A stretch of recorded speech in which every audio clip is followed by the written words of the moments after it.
Aníbal Ponce, Educação e Luta de Classes. Capítulo 3. A Educação do Homem Antigo. Segunda parte, Roma. Da comunidade primitiva, com reis eleitos, Roma também passou, como todos os povos conhecidos, a sociedade de classes, baseada na escravidão. Grandes proprietários, os patrícios, monopolizavam o poder às expensas dos pequenos proprietários, os plebeus, que, apesar de livres, estavam excluídos dos postos dirigentes. As reivindicações incessantes dos plebeus lhes deram, no ano de 287 a.C., a igualdade política. Patrícios e plebeus, fundidos numa nova nobreza, assumiram desde essa época a direção política da sociedade. As rivalidades comerciais com os povos vizinhos levaram Roma incessantemente a novas guerras, e da mesma forma que a Grécia ascendeu triunfalmente depois da guerra com os persas, Roma se enriqueceu com a derrota de Cartago e se inundou de escravos e de ouro. Nos primeiros tempos da República, época da velha educação, Cincinato, da mesma forma que Ulisses na Grécia, arava os seus campos com o seu próprio esforço. A divisão do trabalho, que ainda não se mostrava muito acentuada, apenas exigia um pequeno número de escravos. O proprietário rural compartilhava com seus servidores a canseira dos trabalhos agrícolas. A colaboração no trabalho diminuía as distâncias sociais e até uma espécie de familiaridade atenuava a hierarquia. Os filhos do proprietário recebiam a sua educação ao lado do pai, acompanhando-o nos seus trabalhos, escutando as suas observações, ajudando-o nas suas tarefas mais simples. Uma vez que toda a riqueza provinha da terra, era natural que as coisas agrícolas assumissem para os jovens uma importância fundamental. A influência política exercida por uma família era função direta da extensão das terras que possuía. Já foi observado que o adjetivo locuples, que significava opulento, é uma contração das palavras loci plenus, que textualmente querem dizer o que tem abundância de domínios. A posse da terra também assegurava os melhores postos no exército. Os custosos cavalos e as armas pesadas eram privativos dos poderosos. Até o século II a.C., as legiões não se compunham de soldados profissionais e sim de grandes e pequenos proprietários que abandonavam temporariamente as suas propriedades para se dedicar às lides guerreiras e comumente obter mais riqueza em terras e escravos. A agricultura, a guerra e a política constituíam o programa que um romano nobre devia realizar. Para aprendê-lo, a única maneira era a prática. Já vimos que, junto ao pai, o jovem romano aprendia os segredos da agricultura. A guerra, ele travava o conhecimento com ela, primeiro nos campos de exercício, depois na corte do general. Em relação à política, ele se adestrava assistindo a sessões em que se debatiam os assuntos mais ruidosos. Perto da porta do Senado havia alguns banquinhos reservados aos jovens, e frequentando-o, eles se familiarizavam como ouvintes com as próprias funções que logo mais deveriam desempenhar. Aos 20 anos, o jovem nobre, que já sabia arar a terra e que já havia assistido a algumas batalhas no exército e no Senado, estava pronto para a vida pública. Quanto à instrução propriamente dita, ele recebera rudimentos de algum escravo letrado a quem o seu pai delegara essas responsabilidades. Não devemos ter muitas ilusões a respeito da eficácia de tal pedagogo. Mais cúmplice do jovem do que seu professor, o escravo lhe ministrava uma instrução que ia muito pouco além das primeiras letras. Aliás, não se necessitava de muito mais. Quando, anos mais tarde, era a vez do rapaz falar no Senado, ele não pensava na oratória, e sim na ação. Mas por essa ocasião, muito antes de que lhe ocorresse teorizar a respeito das regras do bem falar, das vantagens de levar por escrito suas alegações ou de cuidar das minúcias do estilo, Aquele homem, apenas medianamente instruído, já se transformara num artista do discurso.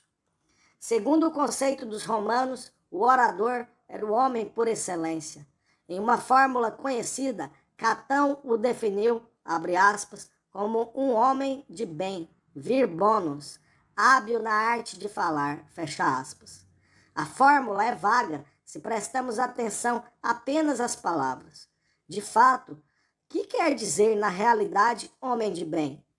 Mas quando, anos mais tarde, Quintiliano aprova essa definição e a explica, já não pode haver a menor dúvida a respeito do sentido exato das palavras de Catão. O orador, diz Quintiliano, abre aspas, é o verdadeiro político, o homem nascido para a admiração dos assuntos públicos e privados, capaz de reger um Estado com seus conselhos, de estabelecê-lo mediante leis e de reformá-lo pela justiça, fecha aspas.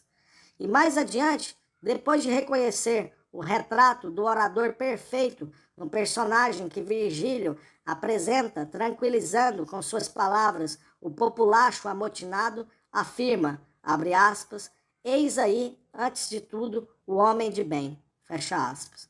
O homem de bem, o vir bonus da definição de Catão, é o homem das classes dirigentes, a quem a educação desenvolveu as qualidades necessárias, não só para cuidar dos interesses dessas classes e aumentá-los, como também para defendê-los contra as ameaças do populacho amotinado.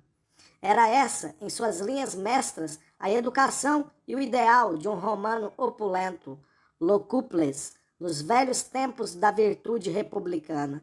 Mas não havia decorrido muitos anos e já Salúcio, da mesma forma que Hesíodo, na Grécia, lamentava o orgulho dos ricos e a miséria dos pobres.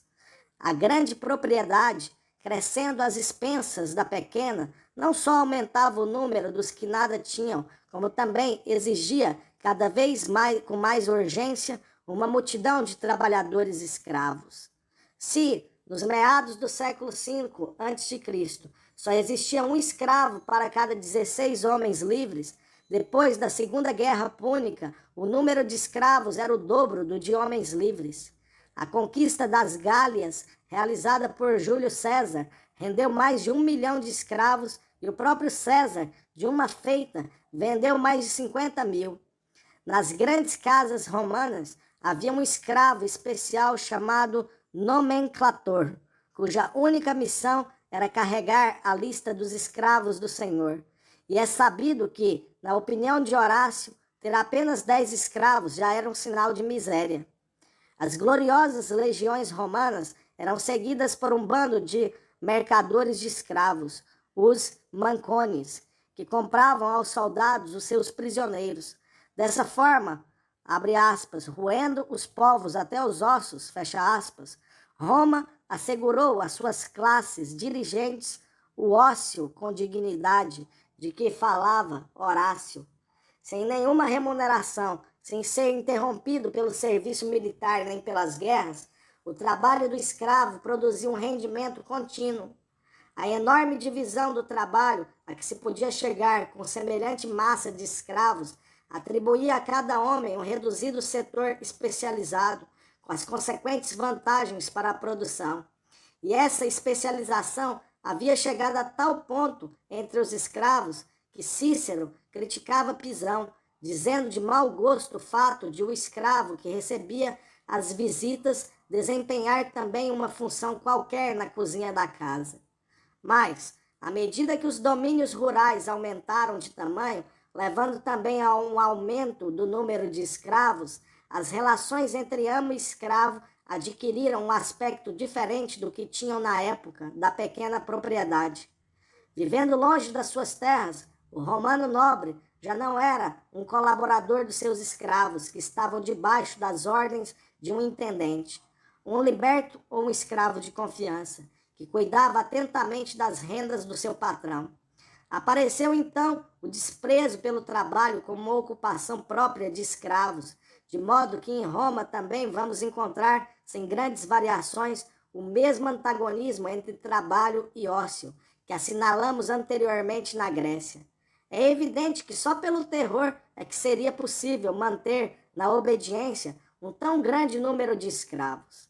Além de trabalharem acorrentados, os escravos eram severamente vigiados. Em Roma não existia, como em Esparta, uma instituição semelhante à mencionada cripteia, que lhe permitia exterminar os ilotas descontentes, mas um sistema ainda mais pérfido levava aos mesmos resultados. Os escravos mais robustos e temíveis não eram apunhalados à traição como em Esparta, mas educados como gladiadores, com que Roma conseguia, ao mesmo tempo, distrair-se e proteger-se. O sangue que corria nos anfiteatros não tinha valor para o romano nobre. Sangue vil, diria Tácito, algum tempo depois. Não havia, portanto, nenhum escrúpulo em derramá-lo, da mesma forma que aqueles desgraçados não mereciam nenhuma consideração. Numa ocasião em que, sob o pretexto de não ter sido descoberto o assassino de um nobre rico, se condenou à morte os 400 escravos que viviam na sua vila. Tácito reconheceu que, abre aspas, não há outro modo de sujeitar esta ralé a não ser pelo terror, fecha aspas. Não é necessário dizer que, depois de cada sublevação de escravos, aparecia uma lei que recomendava melhor tratamento aos escravos e que ameaçava punir todos os que abusassem deles. Catão, o austero, Catão, resumo e protótipo das virtudes romanas, aquele que uma vez conseguiu expulsar Mânlio do Senado porque este havia beijado sua esposa em presença de sua filha, passou a vida vociferando contra o luxo e falando da necessidade de criar impostos proporcionais ao número de escravos de cada nobre. Mas da mesma forma que o ideal da beleza não era, em Atenas, incompatível com a usura, também em Roma as virtudes do vir bonus não eram incompatíveis, já não digo com a usura, mas até com aquelas funções que entre nós são desempenhadas pelos caftens. Catão não só martirizava os seus escravos, como os instruía em certas artes para vendê-los mais caro posteriormente. Não só abandonava como ferro velho os escravos inservíveis, como cobrava uma taxa dos que queriam se divertir com as suas escravas. O terror e os castigos, pelo fato de terem sido durante muito tempo o único acicate para manter desperto o trabalho do escravo, repercutiram de modo extenso e contraproducentes sobre o rendimento desse trabalho. Com maus tratos não se conseguia produzir nada de boa qualidade, nem em quantidades apreciáveis. Além disso, não era possível entregar aparelhos complicados ou técnicos que exigiam certo esmero nas mãos de homens que trabalhavam com rancor. Por outro lado, com a aparelhagem tosca, nem as terras rendiam satisfatoriamente, nem a exploração das minas podia ir muito longe. Incapazes de fertilizar o solo e de trabalhar a fundo o mineral, os romanos estavam sempre à procura de novas terras aráveis. E como estas exigiam muitos braços, o exército de escravos se tornava cada vez mais compacto. Para remediar de algum modo esta falta de qualidade do trabalho escravo, os proprietários começaram a premiar os melhores trabalhadores, oferecendo-lhes algum peculium, além da possibilidade de comprar a sua liberdade. E como esse preço era sempre superior ao da compra, resultava que libertar escravos era um negócio quase tão bom quanto adquiri-los.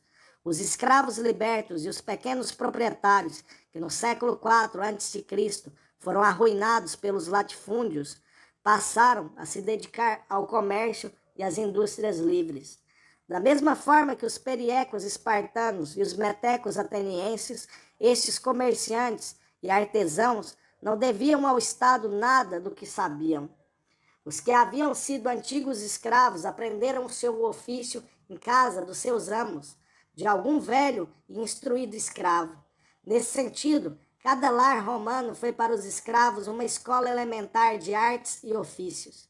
Os que haviam sido antigos proprietários, ao contrário, tiveram de aprender agora dos escravos instruídos muitas coisas que até então tinham considerado desprezíveis. A necessidade de uma nova educação começou a se fazer sentir em Roma a partir do século IV a.C., da mesma forma que um século atrás, na Grécia, no mesmo momento em que a antiga classe aristocrática e rural começa a ceder posições a outra classe que se firmava, a comerciante industrial. Unidos em confrarias e corporações, os comerciantes e os artesãos que haviam aprendido a defender-se desse modo começaram a ter influência política e a gozar de consideração social.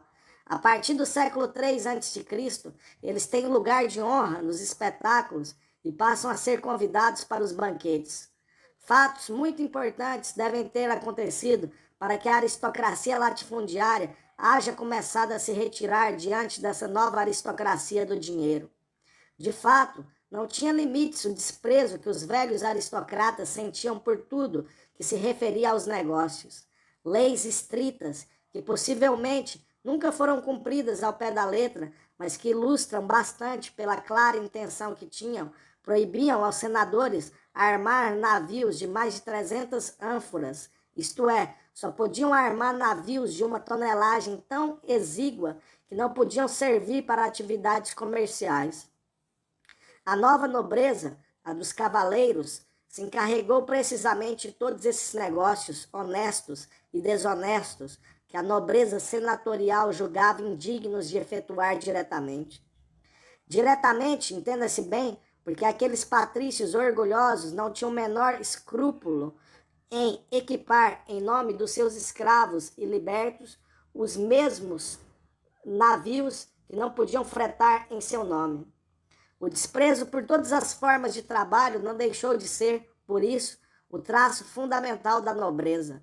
Os escultores e os pintores estavam num nível tão inferior como de qualquer artesão.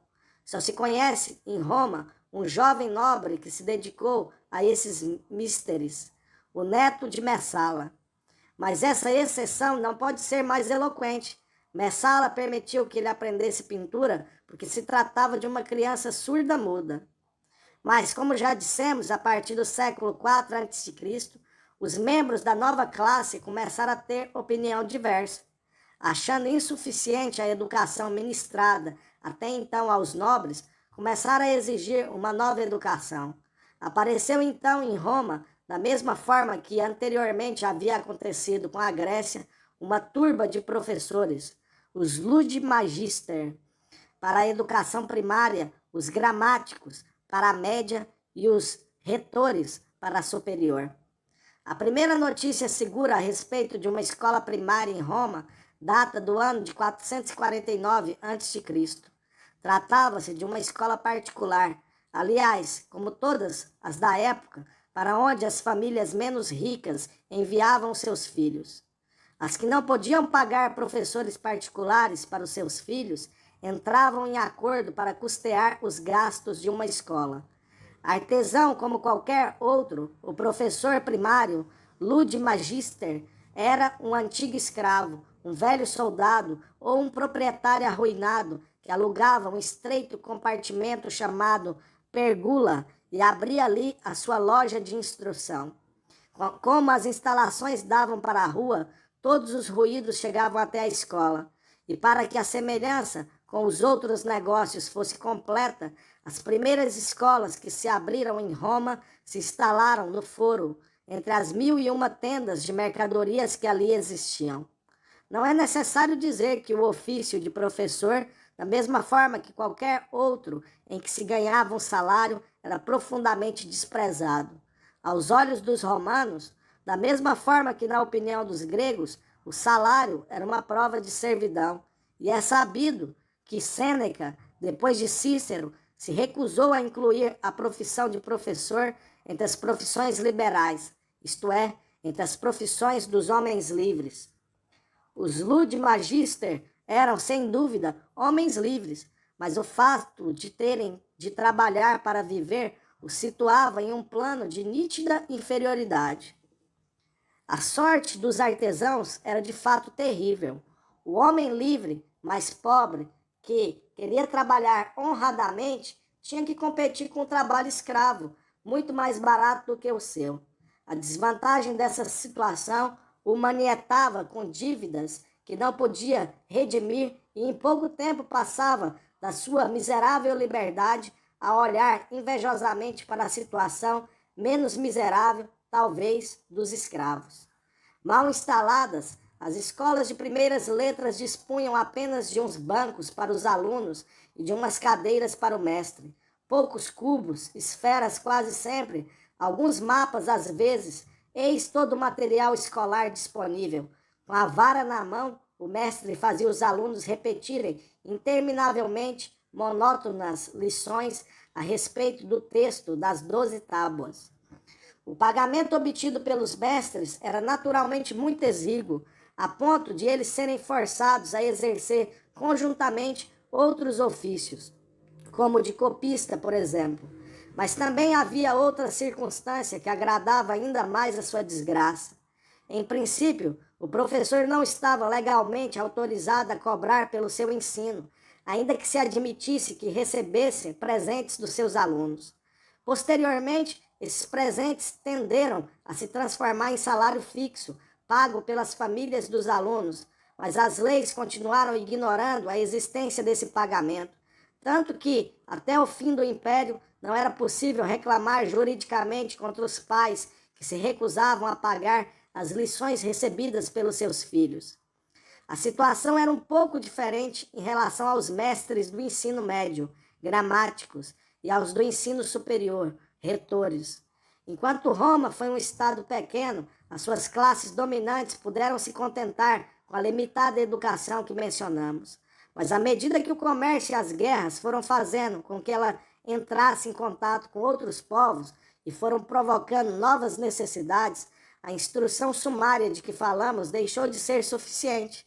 O Gramáticos levou de casa em casa a instrução enciclopédica necessária para a política, para os negócios e para as disputas nos tribunais. Desde a dicção esmerada até um rápido bosquejo filosófico, o essencial da cultura era ensinado pelos gramáticos, críticos capazes que, de certo modo, formavam a opinião pública. Mas ainda estava faltando alguma coisa. Já não bastava aos enriquecidos uma cultura geral que tornasse menos insolente o resplendor do ouro. Faltava a cultura especializada que conduzia em linha reta aos altos cargos oficiais. A eloquência, na teoria e na prática, a eloquência no amplo sentido que recomeçaram a dar-lhes os romanos, essa foi a novidade trazida pelos retores. Luxuosa novidade que se tinha de pagar a tal preço que só estava ao alcance dos ricos. Tácito, por exemplo, era um homem novo, isto é, um homem que não tinha nenhum parente no Senado. Seu pai, um astuto novo rico, esforçou-se por essa razão para dar ao seu filho a educação do orador, uma educação que pudesse levá-lo aos triunfos reservados até então aos nobres. A figura de Aper, do seu diálogo dos oradores, é precisamente o retrato de um desses párvenos que Tácito conhecia tão bem e que buscavam exatamente na eloquência os êxitos rápidos e ruidosos. O retor não se esquecia de um só detalhe: tinha algo de poeta e de ator, de advogado e de músico, de janota e de professor de boas maneiras, previa os gestos mais insignificantes e os discutia a fundo. Sabia, por exemplo, até que altura devia se levantar o braço no exórdio e como estender a mão durante a argumentação. Graves polêmicas se travavam assim sobre coisas que para nós não passavam de trivialidades. Plínio, o velho, aconselhava, por exemplo, que o orador que transpira e enxuga a fronte deve ter muito cuidado para não desarranjar a cabeleira. Grave erro, replica Quintiliano. Uma cabeleira ligeiramente em desordem e uma toga nas mesmas condições não ficam mal para um orador emocionado. Coisinhas de um povo em decadência ou refinamento de professores que complicam de propósito os assuntos para assim aumentar a importância da escola. Pensar assim seria ignorar uma das mais poderosas armas de governo de um tempo em que os assuntos se resolviam pela palavra. Os advogados romanos apresentava os seus clientes nos tribunais e os faziam gemer e implorar em posturas convenientes. Mulheres vestidas de luto, crianças desgrenhadas, velhos soldados que rasgavam as roupas para mostrar as suas cicatrizes. Essa era a atmosfera teatral do tribunal. Era também a atmosfera do Senado e até a que se respirava no exército. Quando César passou o Rubicão, conta Suetônio, abre aspas, fez com que comparecessem diante dele os tribunos do povo que, expulsos de Roma, tinham vindo ao seu acampamento. Arengou aos soldados e invocou a sua fidelidade, chorando e rasgando a roupa sobre o peito. Fecha aspas. Para nós, isso é demasiado, mas, para eles, talvez ainda fosse pouco. Sem os poderosos meios de propaganda de que dispõem as classes favorecidas de hoje, como não iria ter importância na educação do futuro homem de governo a maneira de levar a toga, de estender o braço, de transmitir a voz toda a gama de emoções segundo a paixão, diz Cícero que, abre aspas, pretenda aparentar ou queira sugerir, fecha aspas, abre aspas, emocionar, acrescentou depois, é toda a eloquência, fecha aspas. Distingue, por isso, o orador do filósofo. Este fala para instruir, ao passo que o primeiro fala para conseguir adesão. Aristóteles já havia ensinado que o raciocínio oratório não se baseia exatamente na verdade, abre aspas. Quando se trata de conter a um populacho ignorante e tumultuoso, dizia o grego, de pouco pode servir um silogismo, fecha aspas. E que outra coisa pensava o romano, quando colocava em planos distintos o filósofo que demonstra e o orador que sugere? Nada de extraordinário, pois que Quintiliano propusesse formar o futuro orador desde o berço e que se preocupasse em escolher-lhe uma ama sem linguagem viciosa. Abre aspas, porque um vaso conserva sempre o perfume que recebeu em primeiro lugar. Fecha aspas. As funções que na sociedade moderna desempenham o púlpito, a imprensa, a tribuna, o foro, o congresso, a escola e também a universidade estavam reservadas naquele tempo ao orador. Como não prepará-lo desde o berço para o que ia ser a vida inteira? O imperador que não soubesse expressar-se com eloquência pareceria, não só por isso, indigno de reinar. E quando se soube que era Sêneca quem escrevia os discursos de Nero, foi um escândalo monstruoso. Uma medida de particular importância tomada por Augusto acentuou as diferenças existentes entre o aristocrata latifundiário, que batia em retirada, e o aristocrata do dinheiro, que cada dia ganhava um novo posto. O serviço militar havia sido até então um dever do latifundiário, que, assim, defendia as suas próprias terras. Com a criação de um exército permanente, Augusto separou as virtudes civis das militares. A guerra se transformou numa profissão, e o romano rico, aliviado dessa carga, viu que lhe sobrava tempo para outras coisas. Catão continuava sustentando que o romano que não fosse soldado, lavrador e magistrado traía a sua cidade, mas em vão. Da mesma forma, foi em vão que Quintiliano definiu a filosofia como, abre aspas, uma indolência impertinente, fecha aspas, pigritia arrogans. As novas correntes tinham Sêneca como intérprete e, pelos seus lábios, faziam, abre aspas, o elogio do ócio, fecha aspas. O impulso individualista que as indústrias e o comércio trazem sempre consigo transformara não só a situação recíproca das classes sociais, como também as ideologias que até então haviam sido dominantes. Um desejo de bem-estar pessoal, de ceticismo irônico, de cinismo, talvez vai dando a Roma um novo colorido. Tão contrário ao até dominante que, no ano de 92 a.C., Dois censores implacáveis, Domício Aenobarbus e Licínio Crassus, ordenaram o fechamento das novas escolas.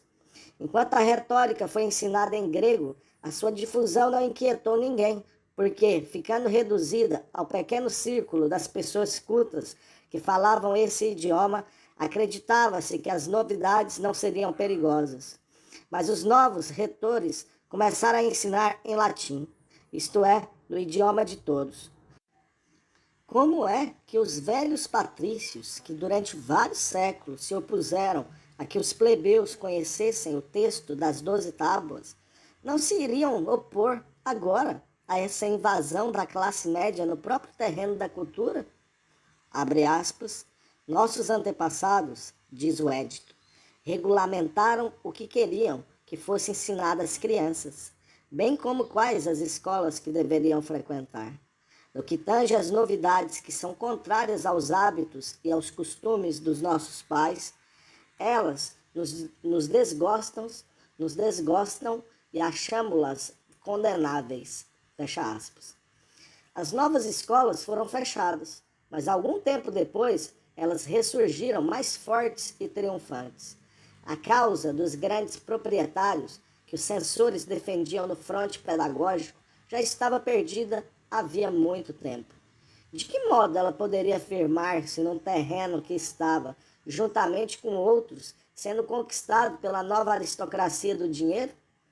As escolas públicas primárias foram uma criação dos comerciantes, dos industriais, dos negociadores. As escolas públicas superiores também foram uma exigência do poderio crescente dessas classes, um modo de assegurar melhor a direção política dos seus negócios. A aristocracia senatorial não só foi obrigada a aceitar as novidades, como ainda teve de apressar-se para não perder o passo. O que ignorasse as artes da retórica corria o risco de ser vencido nessas lutas oratórias, cujo prêmio era o brilho e o poder. Mas os comerciantes, sempre avarentos, achavam que os retores particulares cobravam demasiado caro. Sugeriram então aos retores o mesmo processo que os professores primários já tinham adotado: abrir escolas. Nos tempos de Augusto ou nos de Tibério, cerca de 20 reputadas escolas atraíam os jovens enriquecidos. A criança rica, que aos 7 anos havia entrado para a escola do Magister e que aos 12 começava a frequentar a do gramático, aos 16 se punha em contato com o ensinamento do retor, que exigia, na realidade, a vida inteira para ser assimilado com proveito. É verdade que o Império havia liquidado com a eloquência política, pacificando-a, como a tudo o mais. Mas, ao mesmo tempo, havia aberto a carreira da burocracia, junto aos êxitos do foro, que havia deixado intactos. A anedota de Suetônio, que nos mostra Augusto exonerando um oficial do seu exército por causa de um erro de ortografia, não pode ser mais clara. A complicada e tosca organização do império necessitava de um enorme exército de administradores, delegados, empregados e secretários. Apesar dos seus vícios e da sua rotina, a burocracia assegurava uma estabilidade relativa, malgrado a queda e ascensão dos imperadores. A história não conservou o nome dos funcionários que, às vezes, desempenhavam tarefas essenciais para a marcha do império e que os imperadores recebiam e transmitiam por herança. Estácio fala de um liberto da casa real, que foi algo como o ministro da fazenda, sob 7 ou 8 príncipes, e que desempenhou o cargo de secretário de Estado sob Dominiciano, Nero e Trajano. Essa continuidade nas mesmas funções sobre imperadores diferentes não devia ser tão rara como, talvez, tenhamos tendência a supor. Uma vez que não podiam formar oradores, como nos tempos republicanos, os retores ensinavam aos seus ricos alunos tudo quanto poderia ser essencial para a burocracia do império. Os conhecimentos propriamente técnicos não eram ensinados pelo retor, mas ele ensinava a defender igualmente as causas mais opostas, com argumentos sutis e de efeito. O ensino prático se compunha de 3 graus. O primeiro, chamado teses, tratando de questões gerais, não tinha nenhum interesse especial. O segundo, chamado causas, de marcado caráter forense, era um pequeno ensaio dos processos judiciais. O último, denominado controvérsia, o que realmente atraía o interesse de todos, tinha algo de novela, de política, de teatro e da arte de governar. Os alunos discutiam sobre temas caprichosos, que refletiam mais ou menos bem os assuntos reais. Os debatedores eram estimulados pelos seus companheiros e o público assistia entusiasmado ao nascimento de muitas reputações instantâneas. Os êxitos obtidos pelos seus alunos recaíam também sobre os seus professores, que, desse modo, se convertiam em candidatos a certos postos decorativos ou de responsabilidade. Secretário de Estado, governador de província, prefeito do pretório, etc. Muitas rivalidades, que às vezes tocavam as raias da violência, derivavam, naturalmente, desse novo mercado que se abria aos gramáticos.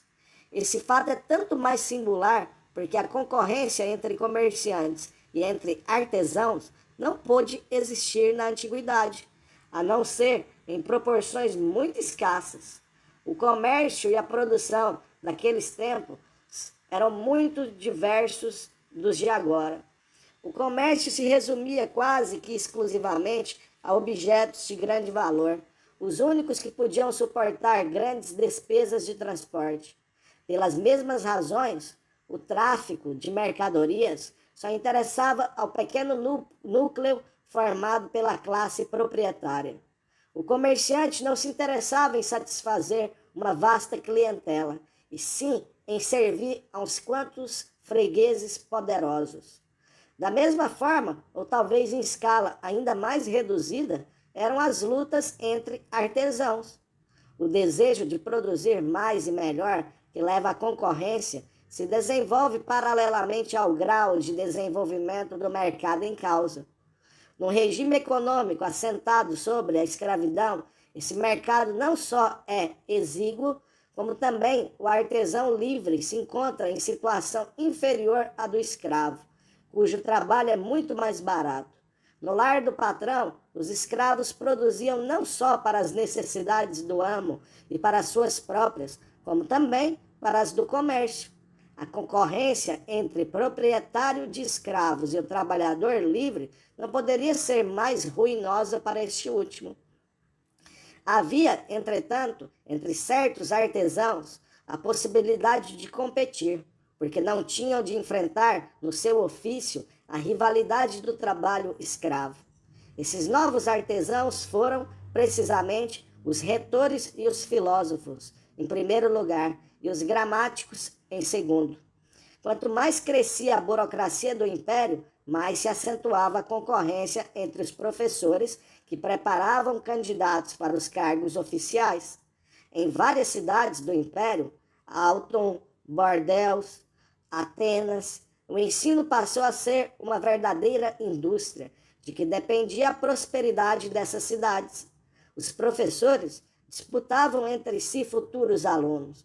Tão logo estes desembarcavam exatamente como fazem hoje os agenciadores de hotéis nas estações de desembarque de passageiros.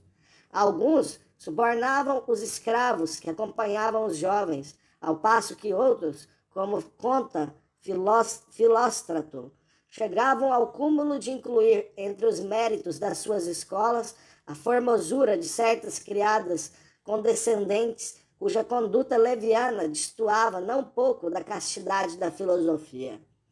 Mas apesar de recorrerem aos exageros da propaganda, os retores e os filósofos não queriam ser considerados artesãos.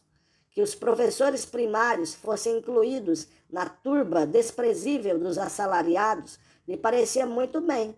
O nome de discípulo que os ludimagister davam aos seus alunos eram mal vistos pelos retores. Eles preferiam chamá-los ouvintes, procurando disfarçar por esse meio a sua indiscutível qualidade de assalariados. Apesar disso, os proprietários de terras e os banqueiros os olhavam com desprezo, e já dissemos que Cícero havia interpretado o sentir da sua classe quando afirmou que, abre aspas, a profissão de professor não é digna de um homem de certa categoria, fecha aspas. É verdade que, à medida que diminuíam as grandes fortunas e que aumentavam o número de escravos libertos, ia sendo considerado cada vez menos ignominioso receber dinheiro em troca de algum trabalho. Sem perder nada do antigo decórum, Quintiliano o reconhece num parágrafo cheio de argúcias de advogado. Não lhe parece bem, afirma, que o orador cobre pelos seus serviços, abre aspas, mas, se o seu patrimônio exigir algum suplemento, poderá, segundo as leis de todos os sábios, concordar com que reconheçam os seus serviços, fecha aspas. E, poucas linhas mais abaixo, acrescenta que, nesse caso, o orador, abre aspas, não receberá nada a título de salário, e sim a título de mútua benevolência, e sabendo ainda que sempre deu mais do que recebeu, fecha aspas. Vamos ver agora de que modo esses mesmos retores orgulhosos foram os primeiros a disputar subsídios do Estado e de que modo também tiveram muita honra em pertencer ao serviço do imperador, um pouco como Corneille afirmava estar incluído entre os servidores de Richelieu. Antes de estudarmos de que modo o Estado começou a estimular a instrução primária, vimos que ele a havia deixado em mãos de particulares, sem se preocupar com a preparação dos professores. Livre, no mesmo sentido que teve entre os atenienses, a instrução privada não implicava, portanto, liberdade de doutrina. É conhecida a enorme importância que o censor tinha entre os romanos. A censura, disse Plutarco, abre aspas, é o complemento do governo e tem, além de outras, a faculdade de examinar a vida e os costumes, porque não há nenhum ato importante, nem o casamento, nem a procriação, nem método originário da vida, nem os banquetes que possa estar livre de exames e de correção, fecha aspas. É, pois, perfeitamente legítimo supor que a educação que se ministrava nas escolas devesse estar compreendida entre as coisas que a censura não podia deixar livres de exames e de correção. As escolas, por outro lado, funcionavam em locais que abriam frequentemente para a rua, quando não se localizavam sob um simples pórtico. Os transeuntes se detinham muitas vezes para observar as peripécias de uma lição, e elas costumavam ser tão ruidosas que o voluptuoso Marcial anota entre os motivos que o levavam a abandonar Roma o canto dos escolares, que o impedia de dormir até mais tarde. Pode-se, com justiça, supor que um ensino que não se ajustasse às crenças religiosas e às práticas consagradas, esses velhos costumes sobre os quais, segundo Plínio, se assentava a república, atraísse de imediato sobre o magister audaz uma reação da parte dos censores, muito mais enérgica, sem dúvida, do que a que vimos surgir no ano 92 a.C., contra as escolas dos retores. A instrução privada, pois, sempre esteve sob vigilância em Roma, ainda que não sob intervenção direta. Augusto foi o primeiro governante que nomeou funcionários com essa finalidade precisa, uma espécie de regente com a única função de vigiar o ensino dos jovens. Mas, não muito posteriormente, ocorreram outros fatos que revelaram o início de uma nova política estatal. A partir de Nero, os professores de gramatici, os de retórica, oratores, e os de filosofia, filosofi, foram liberados das obrigações públicas, isto é, daquelas obrigações a que nem os nobres podiam escapar. Júlio César havia-lhes reconhecido o direito de cidadania. Nero os desobrigava agora dos encargos, alguns deles bastante pesados, que essa cidadania acarretava. A obrigação de prestar serviço militar, de desempenhar o sacerdócio, de cumprir as obrigações judiciais, de custear as suas expensas determinadas embaixadas, de dar hospedagem às tropas romanas e a certos mensageiros oficiais.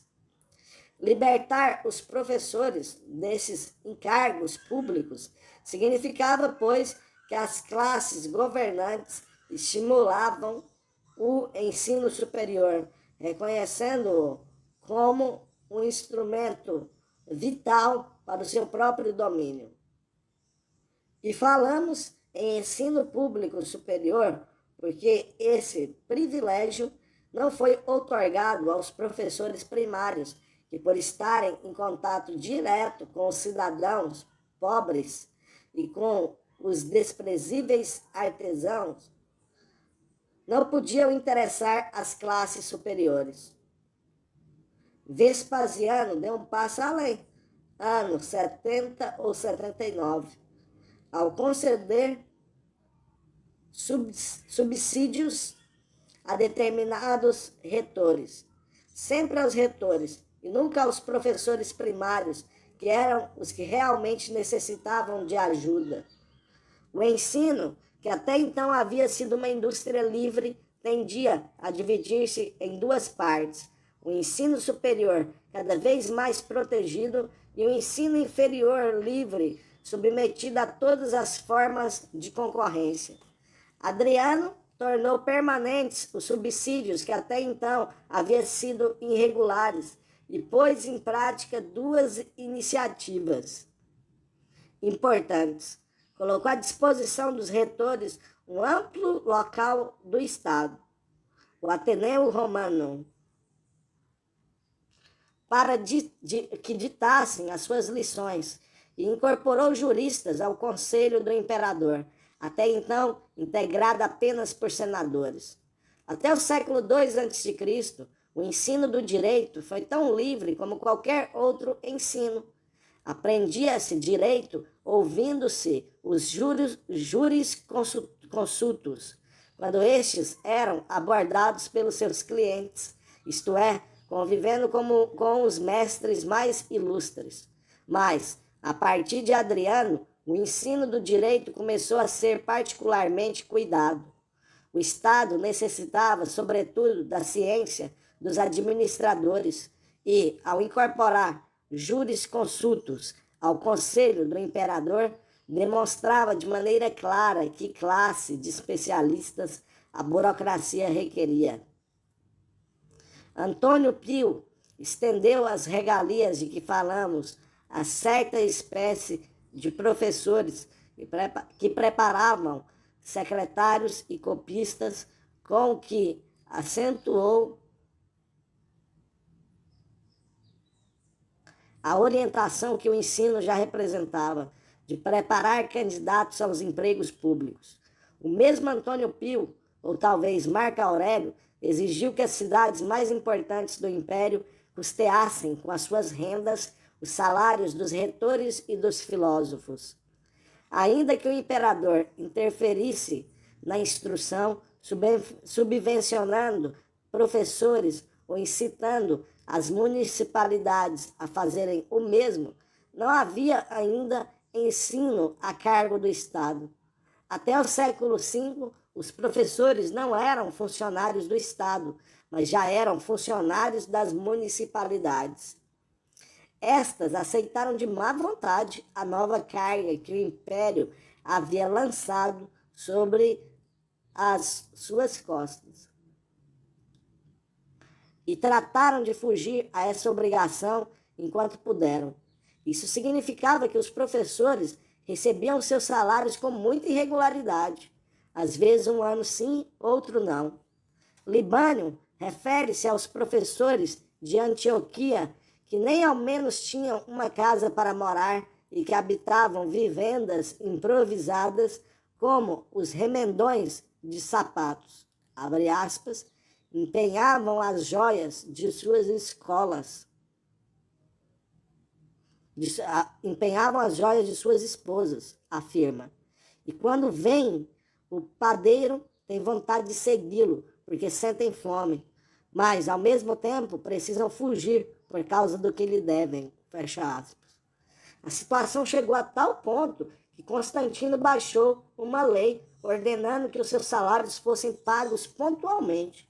Mas como o montante destes continuava ao arbítrio das cidades, Gratiano precisou fixar o quanto cada municipalidade deveria pagar, isto é, escreveu nos orçamentos municipais como encargos obrigatórios os salários dos professores. A nomeação dos professores ficava a cargo das cidades e se realizava frequentemente por concurso, mas o imperador Juliano, ano de 362, se reservou o direito de confirmá-los para que, desse modo, segundo disse, numa fórmula elegante, abre aspas, a aprovação do imperador acrescente um novo título ao escolhido pela cidade, fecha aspas. Juliano sabia muito bem o que pretendia. Temeroso de que os cristãos se apossassem do ensino no império, resolveu interferir desse modo na nomeação dos professores. A partir desse ano, o imperador passou a exercer esse privilégio de modo oficial, a regular o ensino a cargo do Estado. Surgiu pela primeira vez na história da humanidade. Já estudamos a história do seu aparecimento desde as primeiras concessões de cidadania outorgadas por Júlio César até a oficialização do ensino, efetivada por Juliano.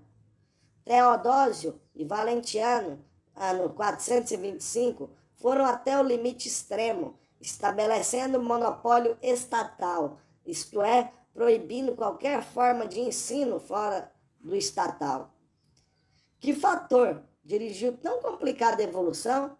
Já o indicamos, mas não é demais repetir a necessidade que as classes dominantes tinham de preparar funcionários para o Estado.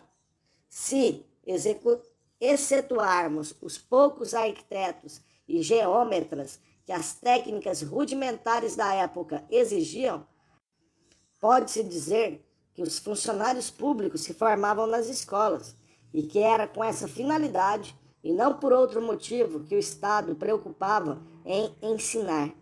Quando o imperador Constâncio Cloro nomeou Eumenes professor de Autun, sem se incomodar com o fato de que a nomeação cabia às municipalidades, o beneficiado agradeceu a nomeação com um longo discurso de repugnante adulação, em que felicitava o imperador por este, abre aspas, ter se ocupado com a escolha de um professor com o mesmo zelo que teria se tratasse de nomear o chefe de um esquadrão de cavalaria ou de uma corte pretoriana, fecha aspas. E acrescentava que, ao estimular o ensino, o imperador havia tido a generosa intenção, abre aspas, de não deixar vagar sem guia essa juventude que deve um dia preencher os tribunais e ocupar os cargos da casa imperial, fecha aspas. A frase de Eumenes não tem uma palavra de mais ou de menos, e ainda que a primeira parte da frase, abre aspas, não deixar de vagar sem guia essa juventude, fecha aspas, possa parecer um simples adorno literário de retor, ela encerra um conteúdo muito mais preciso do que parece. Para escolher os funcionários e os juristas de que necessitava, o imperador não se circunscrevia a ministrar-lhes determinado ensino, sem se incomodar com tudo mais. Enquanto eram estudantes, o imperador vigiava os seus atos, controlava suas opiniões, prestava atenção aos seus menores gestos. Os assuntos ensinados estavam, além disso, fortemente impregnados de patriotismo e celebravam a todo momento a glória do príncipe. Abre aspas, os jovens, dizia um professor contemporâneo do imperador Constâncio, vêm e admiram nas escolas cartas geográficas em que estão marcados todos os países, todos os mares, todas as cidades, todos os povos e todas as nações, que os invictos príncipes protegem com o seu amor, deslumbram com a sua virtude, mantêm escravos com o terror. Fecha aspas. Essa influência constante não era, contudo, a única. O imperador necessitava muito mais dos seus futuros funcionários, de modo que, em 370, Valentiniano publicou um regulamento disciplinar para os estudantes que frequentavam o Ateneu Romano. Uma das disposições desse regulamento exigia certas cédulas de identidade referendadas pela polícia, declarações precisas a respeito dos meios de vida do estudante e da sua educação anterior, bem como exigia que se remetessem ao gabinete do imperador as classificações obtidas pelos estudantes, acompanhados de algumas apreciações a respeito da sua conduta nos espetáculos públicos e nos banquetes. O que resultava dessa vigilância? Uma consequência necessária que Gaston Boissier enuncia em termos exatos, apesar de não ter compreendido o seu claro sentido. Abre aspas, os retóricos da época de Augusto, de quem Sêneca, o pai, nos transmitiu as declarações, e os retóricos do século IV, que floresceram nas Gálias, falam e pensam praticamente do mesmo modo. A respeito dos homens e das coisas, eles têm as mesmas ideias. Fecha aspas. No discurso de Eumênides, já encontramos as razões dessa uniformidade. O imperador escolhia os professores com o mesmo cuidado com que escolhia os seus capitães. Enquanto alunos, a sua conduta estava sob vigilância direta da autoridade política, e essa vigilância continuava quando eles passavam a professores. No dia em que Justiniano suprimiu boa parte das escolas do Império, o seu único conselheiro para essa grave medida foi o prefeito de Constantinopla. Como podemos, pois, ficar assombrados com o fato de Eumênides elogiar, no seu discurso, o cuidado com que o imperador escolhia os professores, abre aspas, como se se tratasse de escolher o chefe de um esquadrão de cavalaria ou de uma corte pretoriana? Fecha aspas. Apenas surgiu na história o ensino oficial e já apareceu em seguida a inevitável comparação com o exército.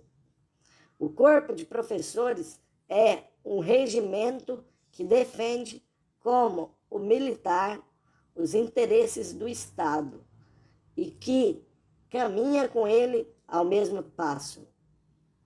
Tão logo os exércitos romanos ocupavam um novo país, os retores instalavam nas suas escolas junto às tendas dos soldados.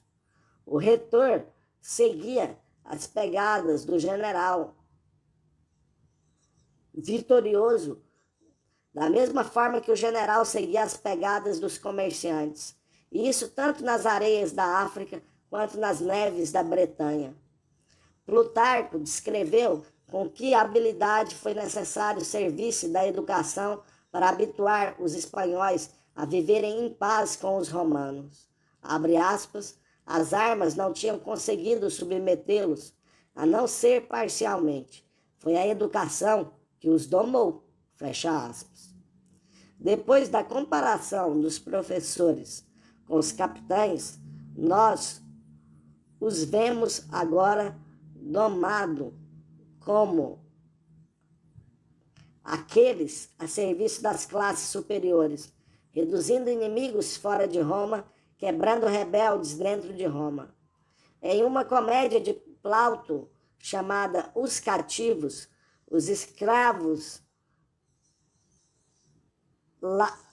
lorários, um escravo lorários, isto é, um escravo encarregado de vigiar os outros escravos, dirige-se com as seguintes palavras a um grupo de prisioneiros que até então tinham sido cidadãos. Abre aspas. Desde que esta é a vontade dos deuses, é necessário que vos submetais à vossa desgraça. Não há outra maneira de torná-la menos penosa.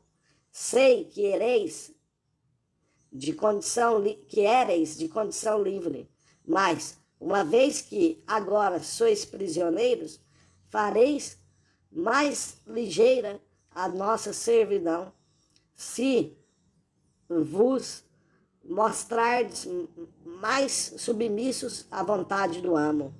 Um amo jamais se equivoca, até o mal que o faz deve ser olhado como um bem.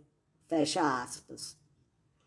Terríveis palavras que um escravo dirigia a outros escravos e que os professores também pronunciavam sem sabê-lo.